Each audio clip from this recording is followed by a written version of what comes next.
नमस्कार. शंखनाद प्रस्तुत विशेष मुलाखत मध्ये आपलं स्वागत आहे. आज नागपंचमी. या नागपंचमीच्या निमित्तानं शंखनाद परिवारातर्फे तुम्हा सर्वांना खूप खूप शुभेच्छा. श्रावण महिना सुरू झाला की अनेक सण साजरे केले जातात. श्रावणातील सणांपैकी नागपंचमी सुद्धा असंच एक पर्व आहे. असं मानलं जातं की या काळात नाग बिळातून बाहेर पडून जमिनीवर येतात. या बाहेर पडलेल्या नागांमुळे कोणालाही अपाय होऊ नये म्हणून नागदेवताला प्रसन्न करण्यासाठी नागपंचमीची पूजा करण्यात येऊ लागली, ज्याला नागपंचमी असं म्हटलं जातं. पण या नागपंचमीला नाही, पण नागाला आणि नागसंवर्धनाला खऱ्या अर्थानं महत्व प्राप्त झालं. आज नागसंवर्धन याविषयी आपण जाणून घेऊयात. आता आपल्या सोबत आहेत सर्पमित्र अतुल चराटे सर. चला तर मग आजच्या मुलाखतीला आपण सुरुवात करूयात.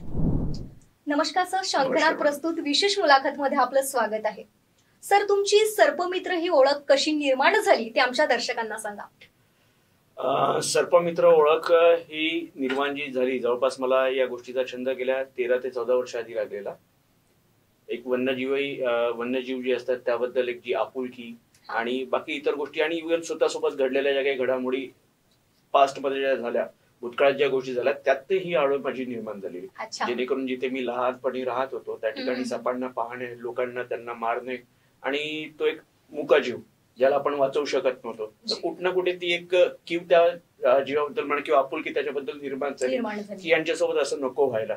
तिथपासून मग मी ते ट्रेनिंग घ्यायला सुरुवात केला आणि त्यांना वाचवण्याचा प्रयत्न सुरू केला तेव्हापासून. अच्छा सर, आज नागपंचमी आहे, तर आजच्या दिवशी नागदेवताची पूजा केली जाते आणि इतर दिवशी जर आपल्याला साप दिसलं तर त्याला मारलं जातो. तर याकडे आपण कसे बघता? बघा, सर्वात पहिले जर सांगायचं म्हटलं आपल्याला आणि दर्शकांना जर काय सांगायचं म्हटलं तर आज जशी आपली नागपंचमी आहे, तर भारतीय संस्कृतीनुसार नागपंचमी हा विषय फार महत्वाचा आहे.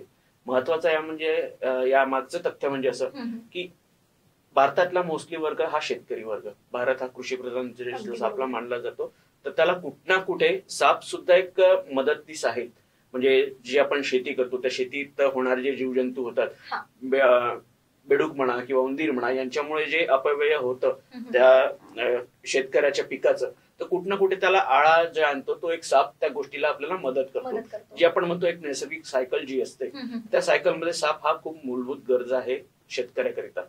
काय होतं की त्यावेळेला आपल्या पूर्वजांनी किंवा जे महान काही पंडित किंवा आपल्याच्या जे बाकी लोक होऊन गेले त्या लोकांनी एक ठरवलं होतं की याविषयी लोकांमध्ये भीती कशी निर्माण करायची. तर मग भीती निर्माण का करायची, तर त्याला देवाचं नाव देण्यात आलं. देवांच्या सोबत त्यांना ठेवण्यात आलं की आपले नागदेवता आहेत, यांच्यामुळे आपल्याला असं असं होतं, त्यामुळे त्यांची पूजा करावी. तर त्या शेतीप्रधान देशात आपल्या या गोष्टीला त्याला प्राधान्य देण्यात आलं, त्यांची पूजा करण्यात आली. पण इतरत्र जसजसा आता हा कल समाजाचा वाढत गेला, जसजशी लोकसंख्या वाढत गेली, जसजसं आधुनिकरण येत गेलं, लोकांमध्ये काय झालं, कुठं ना कुठे शेतकरी हा शहरी विभागात आला. शहरी विभागात आल्यामुळे त्यांची पुढची जी पिढी आली ती शहरात जन्म झाला. तर या जुन्या ज्या संस्कारांचा आहे, या रूढी परंपरेचा कुठं ना कुठे अभाव होत गेला. लोकांना तो फक्त एक जीव दिसत गेला, जो मुका जीव होता, ज्याच्यामुळे आपल्याला चावला की हानी होतो, कुठं ना कुठे त्याच्यामुळे आपल्याला त्रास होतो, म्हणून त्याला त्यावेळेला नष्ट करा. लोकांची ही धारणा होत गेली. या प्रकारे काय झालं ना की लोक जसं त्यांना बघणे, मारणे किंवा इतर नागपंचमीचा सण आला तर आपले पूर्वज पूजा करत होते, त्यामुळे त्यांची पूजा करा, त्यांना अगरबत्ती लावा, जे काही आहे. आपण भरपूरदा बघितलं की आपल्या दारावर एखादा गारुडी येतो, साप घेऊन येतो आणि त्याला दूध वगैरे पाजा. मूलभूत सांगायचं म्हटलं तर साप हा दूध कधी पितच नाही. सापाला दूध म्हणजे हे एक विषारी घटक आहे. ते लोक जी साप आणतात ती भरपूर दिवसापासून उपाशी असलेली साप असतात, ज्यांना काही खायला दिलं जात नाही, प्यायला दिलं जात नाही, आणि शेवटी तो साप आहे. जसं विजन माणसाचं असतं तसं सापाला अजिबातच नसतं. त्यामुळे विचार तो साप जो आहे त्या द्रव पदार्थाला किंवा दुधाला पाणी समजून तो पितो आणि ज्याच्यामुळे त्या सापाची काही दिवसांनी मृत्यू होते. तर हे फार वाईट आहे. आणि भारतात काय, तर भारताच्या इतर ठिकाणी पण या गोष्टींना खूप जास्त आता आळा घालण्याचा प्रयत्न करण्यात आलेला आहे. कारण की कुठं ना कुठे निसर्ग संवर्धन जर का आपल्याला करायचं आहे तर साप हा सुद्धा आपल्यासाठी भरपूर मूलभूत घटक आहे. अगदी बरोबर आहे सर. खरं तर आजचा माणूस जो आहे भक्ती आणि भीती यामध्ये अडकलेला दिसतो आहे. मला सांगा की सर्पमित्रांची गरज काय असं आपल्या मते, आपल्याला काय वाटतं? मी तर हे म्हणेल की आपल्या शेतीप्रधान या देशात, भारतात, प्रत्येक व्यक्ती हा सर्पमित्र असायला पाहिजे किंवा प्रत्येक व्यक्ती हा वन्यजीव प्रेमी असायला पाहिजे. यामागचं सर्वात मोठं कारण असं की आपण दिवसेंदिवस जे बघतो आहे की पर्यावरणावर जो फरक पडतो आहे एवढ्या दिवसापासून आपण बघतोय पर्यावरणाला फरक पडतोय. भरपूरशा गोष्टी आपल्याला जे आतापर्यंत सुरू राहायचं निसर्गामध्ये, ज्या घडामोडी वेळेनुसार चालायच्या, कुठं ना कुठे त्याला पण आता फरक पडतोय. भरपूरशा गोष्टी आपण म्हणतोय की आज पाऊस केव्हाही पडतो, पावसाचा आता काही सीझन राहिलेला नाहीये, किंवा ऊन केव्हाही तुम्हाला एकदम जास्त जाणवते, म्हणजे उन्हाळा पण राहिलेला नाहीये. तर या सर्व गोष्टींचा कुठं ना कुठे फरक, आपण ज्या वन्यजीवांना जो त्रास देतो आहे किंवा आपण यांचा जो जीव घेत आहे, कळताना किंवा न कळत सुद्धा आपण या सर्व गोष्टी करतो आहे, तर हा सुद्धा घटक जो आहे कुठं ना कुठे तेवढाच महत्वाचा आहे. ओके, म्हणजे पर्यावरणाचं तर सर्पमित्र असण्याची गरज म्हणजे आजच्या तारखेला अशी आहे की साधारण गोष्ट आहे की प्रत्येक व्यक्तीला कुठं ना कुठल्या गोष्टीची भीती असते. ती भीती कुठं ना कुठे घालवायची, तर त्याकरिता एक असाही व्यक्ती लागत असतो की तो त्या गोष्टीची भीती काढेल किंवा त्या व्यक्तीला वाचवून काढेल. तर सर्पमित्र हा कन्सेप्ट जेव्हा सुरू करण्यात आला की सर्पमित्र हा घटक भारतीय संविधानात कुठेच नाहीये, कुठल्याही याच्यावर नाही आहे. सर्पमित्र म्हणजे काय, एखाद्या व्यक्तीने एखाद्या ठिकाणी निघालेल्या त्या जीवाला जिथे वाचवलं आणि कुठल्या लेवलला तरी ती गोष्ट लोकांच्या मनात आली की हे मी पण करू शकतो, त्या 10 पैकी एका व्यक्तीच्या मनात आली. आणि कुठं ना कुठे हा एक जसा प्रभाग शहरात आला, आता शहरात जर एखाद्या घरी साप निघतोय, एक तर त्याला कोणी मारणारा असेल, आजूबाजूची जी शेजारी लोक राहायची, किंवा मग त्यापैकी कोणी एक वाचवणारा असेल. तर जो वाचवतोय तो म्हणजे साप पकडणारा म्हणजे स्नेक कॅचर. स्नेक कॅचर त्याला दुसरं नाव देण्यात आलं आपल्या फॉरेस्टच्या लँग्वेजमध्ये म्हणा किंवा आपल्या सोशल लँग्वेजमध्ये एक स्नेक फ्रेंड किंवा सर्पमित्र म्हणून. तर सर्पमित्राची गरज आजच्या तारखेला माझ्या तरी मते याच्याकरिता आहे, कारण की तो बिना पायाचा, बिना आवाजाचा एक मुका जीव आहे. आणि आज जर का तो शहरी भागात निघतोय, कुठं ना कुठे आपण त्यांच्या जागेवर आज वर्चस्व घेतलेलं आहे. त्यांची जी जागा होती, शहरीकरण दिवसेंदिवस वाढत चाललेलं आहे, त्याच्यामुळे त्यांना पण राहायला जागा उरलेली नाहीये, त्यांना पण खायला अन्न साधारणरित्या सापडत नाहीये. म्हणजे ज्या सोप्या पद्धतीत त्यांना अगोदर सापडायचं ते आता सापडत नाही, तर त्यामुळे ते लोक शहराकडे कल घेतात. तर त्यांना कुठं ना कुठे जर का वाचवायचं असेल आणि या आपल्या सृष्टीच्या एक संरचनेला जर का स्थिर ठेवायचं असेल, तर साप वाचवणं गरजेचं आहे. सापासोबत बाकी वन्यजीव पण तेवढेच गरजेचे आहेत. पण मोस्टली लोकांना जशी भीती मनात दडलेली आहे की साप चावला आणि माणूस मरतो, तर असं नाहीये. प्रत्येक साप विषारी नसतो.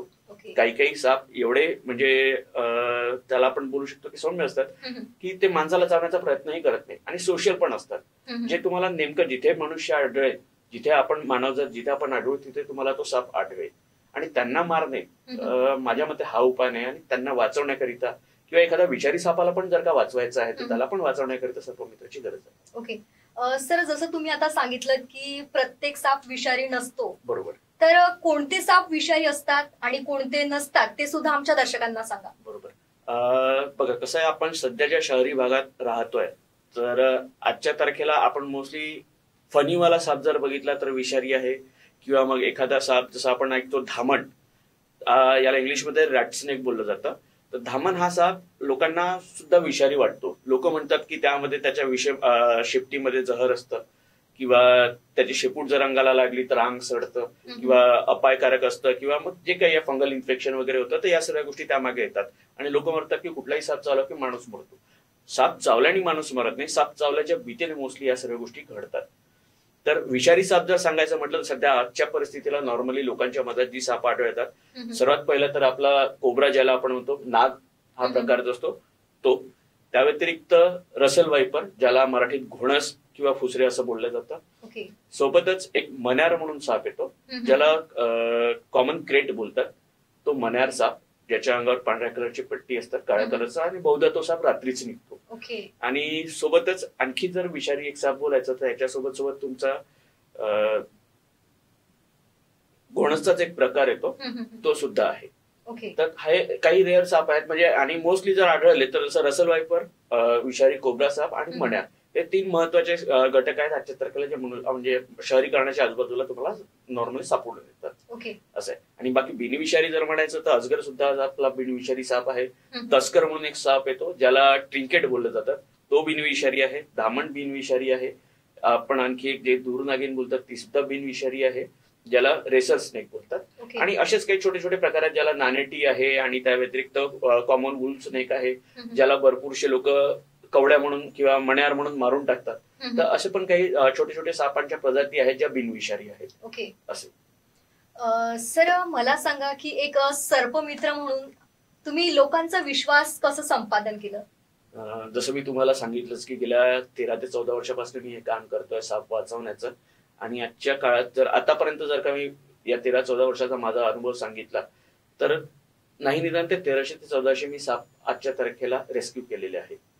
यांना पकडून कुठे काही ठिकाणी कधी यांची नोंद व्हायची, काही ठिकाणी नाही व्हायची, कारण की ती वेळ तशी साधून राहायची. तर त्यांना पकडून पर्टिक्युलर त्या प्रॉपर एक त्यांच्या संवर्धनात सोडणे, जसं लाईक जंगल आहे ना आमच्या आजूबाजूला, जी काही जंगली विभाग आहेत त्या तिथे जाऊन त्यांना त्या पद्धतीने सोडणे. तर या सगळ्या गोष्टी आम्ही करत आलो. जसं आता कुणाच्या घरी साप निघतो आहे आणि त्या व्यक्तींचा जसा आम्हाला फोन येतो आहे, तर तेवढ्या वेळेत त्यांना सांगून आम्ही तिथे पोहोचणे आणि त्या सापाला त्या प्रकारे पकडणे. सोबतच आम्ही कधीही जिथे साप पकडायला जातो, भरपूर आज सर्पमित्रांबद्दल गैरसमज आपल्या समाजात निर्माण झालेला आहे. सर्पमित्र येतो, पैसे मागून जातो, साप पकडतो, नाही दिले पैसे तर साप परत सोडून पण जातो. हे सुद्धा गैरसमज निर्माण झालेला आहे सर्पमित्रांबद्दल आजच्या समाजात. तर हा गैरसमज दूर करण्यासाठी तर मी सर्व सर्पमित्रांना पण एक विनंती करेन की जर तुम्ही कुणाच्या इथे मदतीला जर जातात, सर्पमित्र म्हणून जर का जातात, तर तिथे पैशांची मागणी करू नका. आणि त्या व्यतिरिक्त ज्यांच्या घरी साप पकडायला जातात त्यांना सुद्धा मी ही विनंती करेन की त्यांनी ऍटलीस्ट एक गोष्ट ही लक्षात ठेवावी की सर्पमित्र जर का येतोय त्याच्या वेळातनं वेळ काढून, ठीक आहे, त्याचा सर्व्हिस चार्जेस त्याला द्यावा, पण कुठला द्यावा, त्याला येण्यात जाणारा जो खर्च लागतोय सफिशियंट. पण जर का कोणी सर्पमित्र म्हणत असेल की मला 500 लागतात आणि 1000 लागतात, तर हे देऊ नये. आणि ह्या गोष्टी आम्ही प्रत्येक वेळेला अवॉइड केलेल्या समाजाकरिता. अच्छा, मी सर्पमित्र ज्या वेळेला बनलो किंवा मी सर्पमित्र म्हणून नाही, मी वन्यजीव प्रेमी म्हणून पण पहिले स्वतःला संबोधतो, कारण की भरपूरसे मी वन्यजीव सुद्धा रेस्क्यू केलेले आहेत. तर मी कधीही कुठल्या कॉलवर कुठल्याही कस्टमरकडनं मी पैशांची मागणी केली नाही, कारण की मला सर्वात पहिला उद्देश होता मी ज्यांच्या घरी तो साप पकडायला जातोय त्यांचं तर मला रक्षण करायचं आहे, त्यांच्यासाठी तर मला त्यांना मदत करायची आहे. पण माझ्यासाठी पहिला उद्देश तो होता की मला तो मुका जीव वाचवायचा आहे. तर मला सर्वात मोठं प्राधान्य होतं की मला तो साप वाचवायचा आहे आणि त्याला त्याच्या जागेवर सोडायचं आहे. त्यामुळे लोकांचा विश्वास संपादन या प्रकारे करत गेलो आणि वारंवार लोकांचे फोन येत गेले. जसं आज काही ठिकाणी काही कॉलेजेसमध्ये माझे नंबर्स लागलेले आहेत, भरपूरशा गव्हर्नमेंट ऑफिसेसमध्ये माझे नंबर लागलेले आहेत, काही गव्हर्नमेंट कॉलनीज आहेत त्या ठिकाणी पण माझा कॉन्टॅक्ट नंबर लागलेला आहे की अशा आपत्कालीन स्थितीमध्ये तिथनं मलाच कॉल येतो. अच्छा सर, खूप सुंदर तुमचं कार्य सुरू आहे. सर, साप चावल्यानंतर सर्वप्रथम काय करायला हवं ते सुद्धा आमच्या दर्शकांना सांगा. बघा कसं आहे, साप चावल्यानंतर आजच्या तारखेला आपण व्हॉट्सअप म्हणा, जे सोशल मीडिया म्हणा, या सर्व याच्यावर भरपूरशा औषधी बघतोय. लोक वेगवेगळ्या औषधी सांगतात. एक कॉमन औषध पण सध्या सांगितली जाते नाजा म्हणून. नाजा म्हणून एक औषध आहे, ती सुद्धा औषध आपण युज मध्ये आणू शकता. पण त्याचं जर का तुम्हाला एक नीती नियम माहिती की ते कुठल्या प्रकारे युज करायचं, त्याचा सुद्धा युज करू शकता. लोक बोलतात की साप चावल्यानंतर जिथे साप चावताय तिथे एकतर घट्ट काही कपड्याने बांधून घ्या किंवा हात कापून घ्या, त्यावर चिरे लावून घ्या, किंवा आपण पिक्चर किंवा बाकी याच्यात बघितलेलं की ते जे जुन्या काळात दाखवायचं की साप चावल्यावर कोणीतरी तोंडाने ते विष त्या जखमेत तोडून घ्यायचं. तर हा असा प्रकार काही करू नका. असं केल्याने जीव वाचत नाही. सर्वात महत्वाचा मुद्दा म्हणजे साप चावल्यानंतर की ही भीती मनात बाळगू नका की मी मरणार आहे. ज्या वेळेला तुमच्या मनामध्ये तुमचा बीपी जिथे हाई झाला त्या ठिकाणी त्या विषाचा स्त्राव तुमच्या शरीरात तेवढं जास्त वाढेल आणि तेवढा फास्टली वाढेल. तर ते जर कुठे ना कुठे तुम्हाला त्याच्यावर जर का आळा आणायचा, सर्वात पहिले स्वतःला नॉर्मल ठेवा आणि जेवढं होऊ शकत असेल तेवढ्या घाईने आपल्या जवळपास जेही सरकारी हॉस्पिटल जे असेल तिथे पोहोचण्याचा प्रयत्न करा. त्या ठिकाणी अँटीव्हेनम्स अवेलेबल असतात आणि त्याचा उपाय फक्त आणि फक्त सरकारी हॉस्पिटलमध्येच होऊ शकतो. कुठल्याही प्रायव्हेट हॉस्पिटलमध्ये तुम्हाला याचा समाधान मिळणार नाही. अच्छा सर, सर्वप्रथम उपचार काय करायला हवं ते आमच्या दर्शकांना आपण सांगितलं. हे सगळं करत असताना घरच्या मंडळींचं सहकार्य कसं लाभलं? हे सर्व करत असताना घरच्या मंडळींचं सहकार्य मॅडम थोडंसं एक पुन्हा उतकळत जातो. म्हणजे ज्या ठिकाणी मी राहत होतो तर ती वस्ती म्हणजे एका वेळेला शेतीची वस्ती होती, म्हणजे एक शेतीचा भाग होता आणि त्या ठिकाणी प्लॉटिंग वगैरे करून जेव्हा ज्या प्रकारे आता शहरीकरण वाढत गेलं तर त्या प्रकारे आम्ही पण तिथे राहायला गेलो. तर मी ज्या घरी राहत होतो त्या ठिकाणी म्हणजे आमचा असा कुठला महिना गेला नाही की त्या महिन्यात आमच्या घरी साप नाही निघायचा. त्यावेळेला काय व्हायचं, भीती आम्हाला पण होती. आम्ही पण लहान होतो. वडिलांचे त्यावेळेला टुरिंग जॉब असल्यामुळे तर वडील बाहेर राहायचे, आम्ही आई आणि आम्ही दोघं भाऊ असताना तर त्यावेळेला मग आई घाबरून जायची तो साप जर दिसत तर. बहुतांशदा माझ्या आईचा त्या सापांवर पाय पडलेला, पण त्रास आम्हाला कधी झालेला नाही.